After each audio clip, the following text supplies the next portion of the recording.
we learned to solve that problem. We fell out of trees, got cut, broke bones and teeth, and there were no lawsuits from these accidents. We ate worms and mud pies and made from dirt, and the worms did not live in us forever. We were given BB guns on our 10th birthday, made up games with sticks and tennis balls, and although we weren't told what would happen, we did not put out very many eyes. Little League had tryouts, and not everyone made the team. Those who hadn't learned to deal with disappointment. Imagine that. The idea of parents bailing us out if we broke the law was unheard of. They actually sided with the law. This generation has produced some of the best risk takers, problem solvers, and inventors ever. The past 50 years we have seen an explosion in innovation and new ideas. We had freedom, failure, success, and responsibility, and we learned how to deal with it all.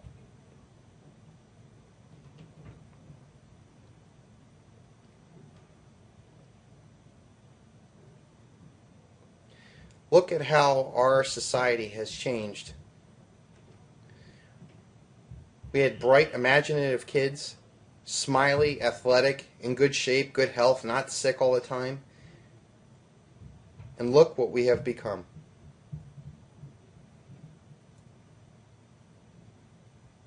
That's gradualism working on our society. All those little things that happen in our lives to change us, to accept new norms, to accept lower standards, that's how gradualism works. What have we become?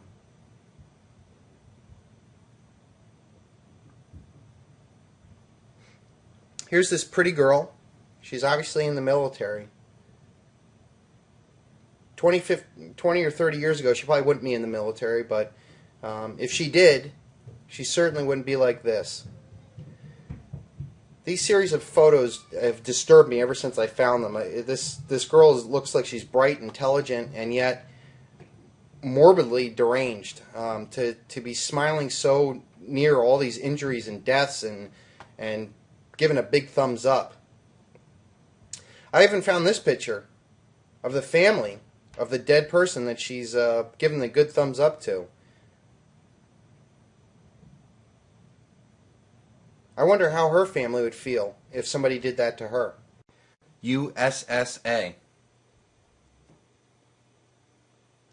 Every step we take towards making the state our caretaker of our lives, by that much we move towards making the state our master. Dwight D. Eisenhower.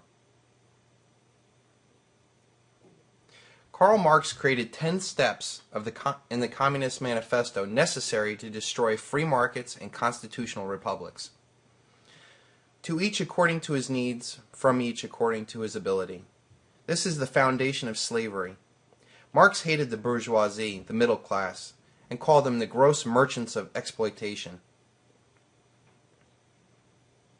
Let's see how gradualism of the elite has transformed and perverted our American free market constitutional republic.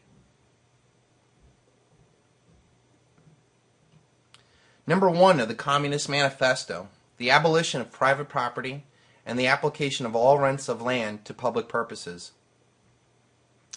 This is now in our society as property taxes, zoning laws, Bureau of Land Management, environmental regulations, building permits and inspections, eminent domain abuse.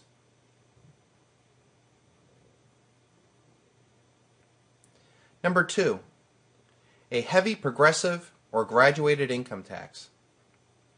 We know this income tax came about in 1913, and it was originally intended only to be used to tax the top 0.5% of the population, and now we're all touched by it. On the federal level, the state, the county, and sometimes even city income tax. There's a Social Security tax that's thrown on top of it, various millionaire or luxury taxes. Basically, the harder we work, the more we pay. This acts as an elimination of threats to the elite. The elite do not pay these taxes because they use tax-free foundations to hold their wealth, to which they control. But the average citizen does not have access to those benefits. They write the laws to benefit themselves. Number 3, the abolition of all rights of inheritance. I paid taxes all my life and all I got was this lousy t-shirt. And then the estate tax comes by and says, give me the t-shirt. Estate taxes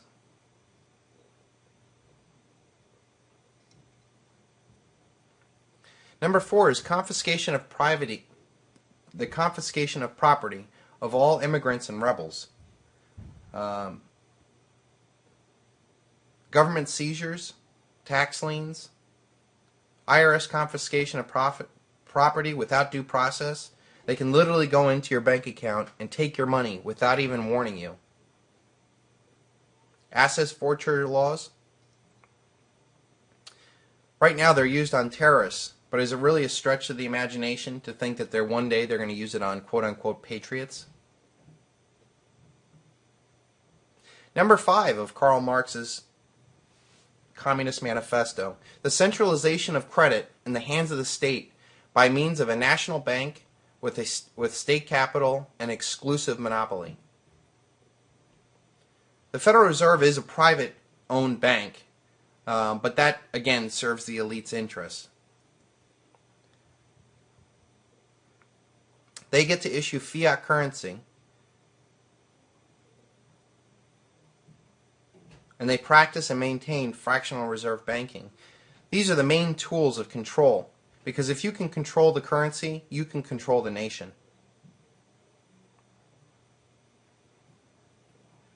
Number 6, centralization of the means of communication and transportation in the hands of the state. The Federal Communications Commission, the Federal Department of Transportation, the Federal Aviation Administration, mandated driver's license, various traffic and transportation laws. Number 7, extension of factories and instruments of production owned by the state, the bringing into cultivation of wastelands, and the improvement of the soil generally in accordance with the common plan. This is more or less known as the Department of the Interior, the Department of Commerce and Labor, the EPA, Bureau of Land Management, and the National Park Service, Department of Energy. Number 8, equal liability of all labor, establishment of industrial armies, especially for agriculture. We have the minimum wage, affirmative action, government work projects, and turning a blind eye to illegal immigrants that corporations use to lower their costs and drive out legal workers and drive down wages for all other citizens. And then on top of it, the elites move the productive capacity to slave labor countries where they don't face any of the laws and regulations that we have here to protect workers and the environment. Destroying the economy by enslaving a population with debt and driving down wages as the job situation becomes worse. That's what we're going through right now. Number 9, a combination of agricultural and manufacturing industries, gradual abolition of the distinction between town and country by more equitable distribution of population over the country. Our food industry is a corporate giant. Food Inc. is a great documentary kind of bringing light to this subject that definitely deserves our interest. The lowering of quality of food hurts our health. And Americans have also lost the ability to feed themselves. You know, at the turn of the last century, something like 85% of the population lived, close to farmland, and were involved in that. And then as our society became more industrialized, we've moved more towards cities and more dependent on the centralized food system. And then to get back to the number 9 here, China has forced relocation programs. Basically, when they want to move populations, they send their armies in to, basically move entire populations to where the government wants it, without any care or ability to pay back these people for the land that they have lost. And number 10, and perhaps the most important one, because without this one, none of these others would work. Free education for all children in public schools. The abolition of children's factory labor in its present form, and the combination of education with industrial production. Basically, the public education system is there to indoctrinate the children into worshiping the state, more or less, and trained the children to work for the system and not against the system. They want people to not think outside the box and memorize certain things that the state deems necessary for their needs. But nowhere along the line is entrepreneurialism taught.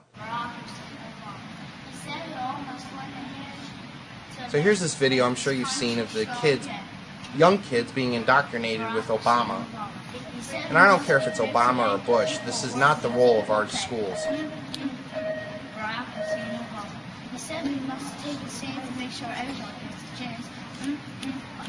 Barack Hussein Obama. He said red, yellow, black, or white, all are equal in this sight. Barack Hussein Obama. Yes. Barack Hussein. Okay, now everybody, let's sing it together on the count of three. All right. Yeah. I like that. 1, 2, 3. Barack Hussein Obama. He said we all must lend a hand to make this country strong again. Barack Hussein Obama. He said it must be fair today. Equal work means equal pay. Barack Hussein Obama. He said we all must take a stand to make sure everyone gets a chance. Barack Hussein Obama. He said red, yellow, black, or white, all are equal in this time. Barack Hussein Obama. Yes! Barack Hussein Obama. Okay, now let's I can't watch that anymore, but basically, I think Joseph Stalin said that if you can get me give me kids by the time they're 7, I can turn them to anything that I want them to. And that's the idea of the public school system. They want you to get them into child daycare and nursery schools, sometimes even at 4 months old, to get them away from the family, get them away from people who actually care about them, and get them into the hands of people who are do not necessarily have the best interests of kids in their mind. And trust me, I'm a friend with a lot of teachers, and this is a very touchy topic. But at the end of the day, teachers don't have a say what goes on in their classroom. They don't have a say in the curriculum that's taught. And quite honestly, the teachers' union, the fact that it's a union, it's a centralized, powerful organization, and that's not how schools used to be, and that's not what made this country great. Our school system used to be privately funded,